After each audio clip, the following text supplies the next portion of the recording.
Have you ever wondered why it feels so hard to think in English, even after learning so many words and grammar rules?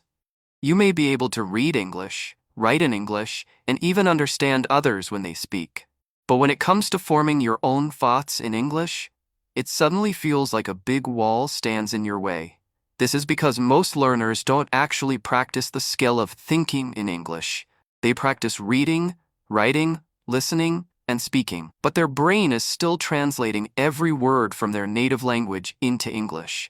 The real secret to fluency is not just learning English words, but actually training your mind to think in English directly. So how can you do this? It begins with the small things. Your inner voice, the voice inside your head that speaks to you every day, can slowly be trained to use English. For example, when you wake up in the morning, instead of saying to yourself, "I need to brush my teeth," in your own language, say it in English, "I need to brush my teeth." If you are walking to school or work, describe what you see around you in English.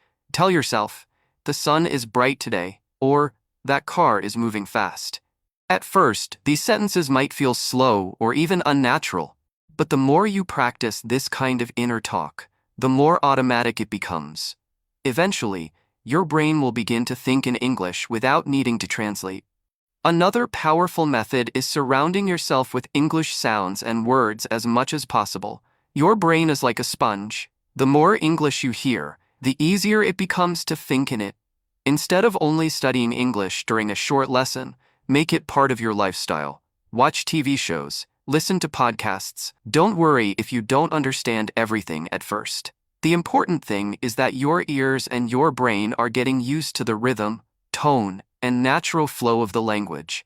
Over time, those sounds become familiar, and your brain begins to produce them on its own. Now here's something interesting. Thinking in English is not just about language. It's also about culture and habits of expression. Every language has a certain way of organizing thoughts.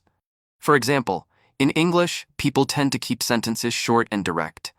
If you always try to think in long and complicated sentences from your native language, you will struggle to translate them.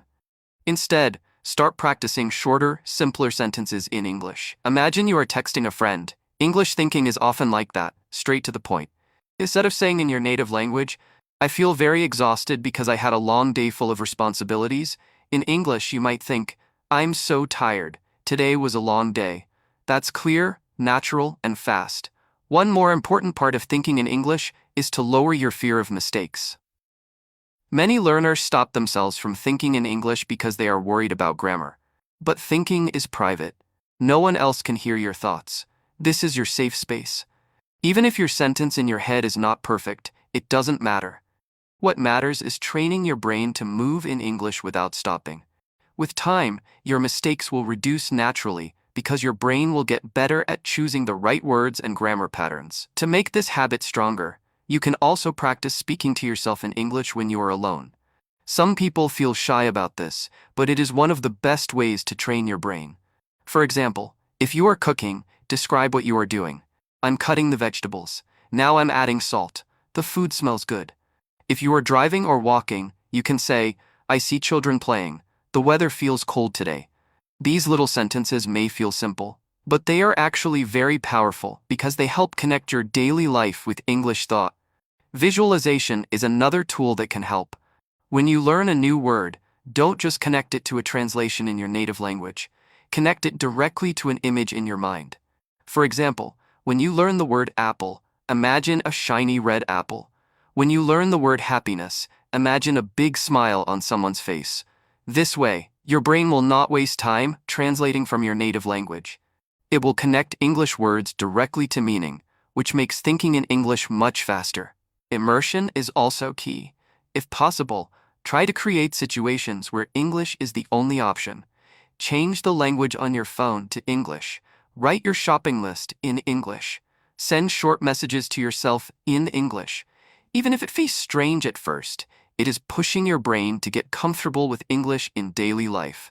Remember, thinking in English is not something that happens in one day. It is a skill, and like any skill, it grows with practice. Finally, let's think about the reward. Why should you put so much effort into thinking in English? Because once you reach that stage, everything becomes easier. You will speak faster, understand more clearly, and feel more confident. You won't spend so much time translating in your head. Instead, you will live inside the language. That's when English stops being just a subject you study, it starts becoming a tool you use naturally. So the next time you catch yourself translating in your head, pause and try to form the thought directly in English. Start small, be patient, and keep practicing. With time, your brain will adjust, and one day, without even realizing it, you'll discover that your natural way of thinking is in English. And when that happens, you'll feel a new kind of freedom in your learning journey. Take care of yourself,